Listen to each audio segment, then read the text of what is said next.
राजस्थान से जुड़ी इस वक्त की बड़ी खबर। राजस्थान हाईकोर्ट से जो फैसला आया है, आरएएस भर्ती 2021 से जुड़े मामले में हाईकोर्ट का स्टे, एकल पीठ के प्री परीक्षा परिणाम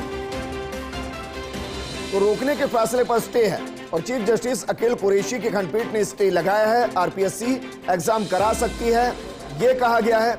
आरपीएससी ने प्री परीक्षा परिणाम रद्द करने के बाद पीठ के फैसले को चुनौती दी थी और राज्य सरकार की तरफ से महाधिवक्ता एमएस सिंघवी ने पक्ष रखा। राजस्थान हाईकोर्ट से इस वक्त की बड़ी खबर। हमारे सहयोगी कमलकांत जुड़ गए। कमल, क्या नए कैलेंडर के हिसाब से परीक्षा कराने की बात की गई है? क्योंकि आज अगर स्टे और 25 और 26 को परीक्षा होनी है और आरपीएससी वैसे ही उसको होल्ड कर चुकी है, मानकर चले नई तारीख आ गई और उस पर परीक्षा होगी।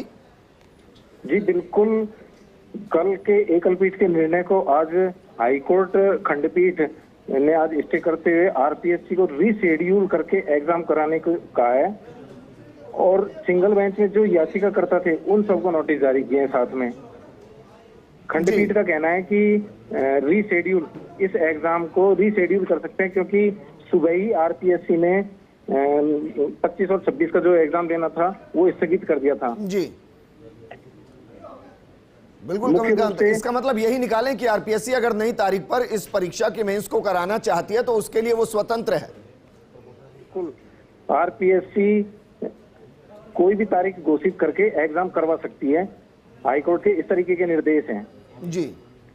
और मुख्य रूप से ये वही 4 प्रश्नों को लेकर इसमें आर्ग्यूमेंट हुआ था जो एक्सपर्ट कमेटी को भेजा गया था। जी जी विजेंद्र।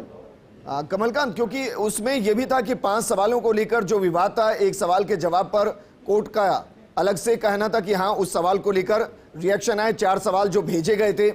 सवाल मेरा दरअसल इन सबके बीच में यह है कि अब जो फैसला आया है उसमें उन 4 सवालों को लेकर कोई जिक्र किया गया है? प्री का जो रिजल्ट इसी वक्त होल्ड किया गया था उसको लेकर कोई जिक्र किया गया है? जी बिल्कुल, कुल मिला के 6 क्वेश्चनों पे ये आज बहस हुई है। इस मामले में मॉडल पेपर के अनुसार question number 1, question number 31, question number 41, question number 62, question number 98 और क्वेश्चन नंबर 105, इन क्वेश्चनों पे मुख्य रूप से बहस हुई है कोर्ट में। और महाधिवक्ता का इसमें कहना था कि माध्यमिक शिक्षा बोर्ड, सरकारी वेबसाइट, सुजस राजस्थान सरकार की वेबसाइट, इनके अकॉर्डिंग सभी प्रश्नों के उत्तरों को बताया गया।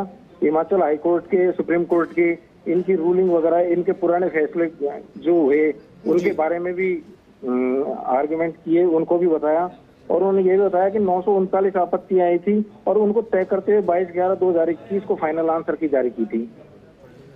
कमलकांत, शुक्रिया तमाम जानकारी हमारे साथ साझा करने के लिए। चीफ जस्टिस अकील कुरैशी की खंडपीठ ने यह फैसला सुनाया और आरपीएससी एग्जाम करा सकती है। हालांकि कुछ घंटे पहले ही आरपीएससी की तरफ से कहा गया था कि 25 और 26 को जो मेंस का एग्जाम होना है उसको स्थगित किया गया है, वो अभी भी स्थगित रहेगा। लेकिन आरपीएससी अब स्वतंत्र है एक नई तारीख के साथ इस एग्जाम को कंडक्ट कराने के लिए। उसके ऊपर यह बाध्यता नहीं कि एकल पीठ ने जो स्टे लगाया था उस स्टे की वजह से आरपीएससी मेंस नहीं करा पा रही थी, लेकिन अब उसके लिए बाध्यता खत्म हो गई है। आरपीएससी नई तारीख के साथ इस एग्जाम को, इसकी मेंस को आगे कंटिन्यू कर सकती है। राजस्थान हाईकोर्ट से इस वक्त की बड़ी खबर हम आपको बता रहे हैं। आरएएस भर्ती 2021 से जुड़े मामले में हाईकोर्ट का स्टे। 20,000 के आसपास जिन्होंने प्री को क्रैक किया और वो मेंस का इंतजार कर रहे थे, लेकिन 5 सवालों को लेकर मामला कोर्ट तक पहुंचा। कोर्ट ने उन 5 सवालों को लेकर फैसला दिया और प्री के रिजल्ट को होल्ड किया और उसकी वजह से मेंस का एग्जाम जो 25 और 26 फरवरी को होना था उसको लेकर सवाल खड़े हुए। एक दिन पहले मुख्यमंत्री ने कहा था कि नियमित तरीके से नियति के साथ जो तारीख नियत की गई है उसी पर एग्जाम होगा, लेकिन अगले दिन एकल पीठ ने उस पर स्टे लगाया और आज आरपीएससी ने उसको होल्ड किया, स्थगित किया। लेकिन अब हाईकोर्ट की तरफ से जो फैसला आया, आरपीएससी स्वतंत्र एग्जाम को रीस्केड्यूल कर सकती है, यानी कि नई तारीख की घोषणा करने के साथ मेंस के एग्जाम को करा सके।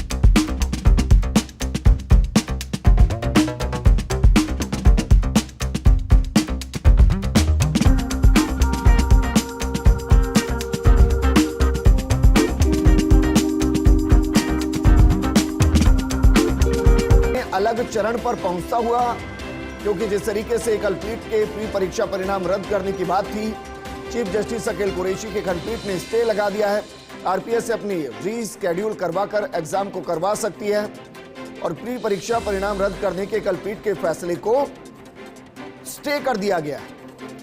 हमारे साथ वरिष्ठ अधिवक्ता एके जैन साहब जुड़ गए। एके जैन साहब, इस स्टे को आप किस तरीके से देखते हैं और क्या मानकर चलें इसके बाद आरपीएससी स्वतंत्र पूर्ण रूप से नई तारीख के साथ इस एग्जाम को कंडक्ट कराने के लिए? देखिए, जो स्टे आया है वो उसके बाद अब आरपीएससी पूर्णतया स्वतंत्र है कि वो एग्जाम, जो मेन एग्जाम्स हैं उनको किस तरीके से करवाए और कब करवाए। क्योंकि प्रथम दृष्टिया जो सिंगल बेंच का जजमेंट था, उन्होंने 4 या 5 क्वेश्चंस को, कुछ को तो उन्होंने रिमांड किया था, कुछ को तो डिलीट किया था और कुछ के बारे में उन्होंने कहा था कि एक्सपर्ट कमेटी वापस इसके बारे में तय करे। अब 5 क्वेश्चंस के बाद अगर दोबारा एग्जाम, दोबारा का उसको सारी लिस्ट दोबारा बनाई जाती तो ज्यादा से ज्यादा 100 या 50 लोग ऊपर या नीचे हो सकते थे। तो कोर्ट ये भी कर सकती कि भाई अगर इसके बाद उसके बाद दोबारा है जो यानी रिजल्ट शीट बनाई जाए तो उसमें से जो लोग योग्य पाए जाएं वो बाद में उनके लिए अलग से एग्जाम कंडक्ट कर लिया जाए। पर ऑलरेडी जो एग्जाम होने वाला है, जिसकी पूरी तैयारी हो चुकी है, उसको रोककर पूरे एग्जाम को निरस्त कर देना अपने आप में उचित नहीं था। मेरा तो ये भी मानना था कि जिस तरीके से राज्य सरकार ने रीट के एग्जाम को कुछ लोगों को नकल करने के आधार पर पूरा ही निरस्त कर दिया, उससे उन लोगों की पीड़ा को भी देखना चाहिए जो लंबी तैयारी के बाद अपनी अच्छी तैयारी से पास हुए हैं और अंतिम एग्जाम की तैयारी कर रहे हैं। लेकिन एके जैन साहब, आपसे मैं समझना चाहूंगा, क्योंकि 5 सवालों को लेकर विवाद था, उन 5 सवालों के जरिए कुछ बच्चे मेंस से बाहर होंगे तो कुछ मेंस के अंदर होंगे। ऐसे में अगर मेंस को कराया जाता है और उसके बाद फिर वो जो रिजल्ट चेंज होगा और उसमें जिन बच्चों को मेंस के अंदर होना चाहिए, सर क्या आप ये कह रहे हैं उनके लिए अलग से कंडक्ट कराया जाए? फिर उससे कंडक्ट कराया जा सकता था। मेरा यही कहना है कि अगर by chance, by the way कुछ बच्चे बाहर होते और कुछ बच्चे अंदर होते तो जो बच्चे बाहर हो जाते उनका मेन का एग्जाम कैंसिल कर दिया जाता और जो अंदर आते उनके लिए एक विशेष एग्जाम कंडक्ट किया जा सकता था। पर इसके लिए हजारों और लोग जो पास हुए हैं, जिनकी तैयारी हो चुकी है, उनको रोक देना वो अपने आप में उचित नहीं था। क्योंकि ये मात्र कोई 1 या 2 लोगों का मामला नहीं था, बहुत सारे लोग इस परीक्षा में शामिल थे। एके जैन साहब, शुक्रिया हमारे साथ जोड़ने के लिए। वरिष्ठ अधिवक्ता हाईकोर्ट के एके जैन, जो कह रहे हैं कि जो फैसला आया वो उन हजारों बच्चों के पक्ष में जिन्होंने प्री को क्रैक किया और मेंस की तैयारी लगातार कर रहे थे।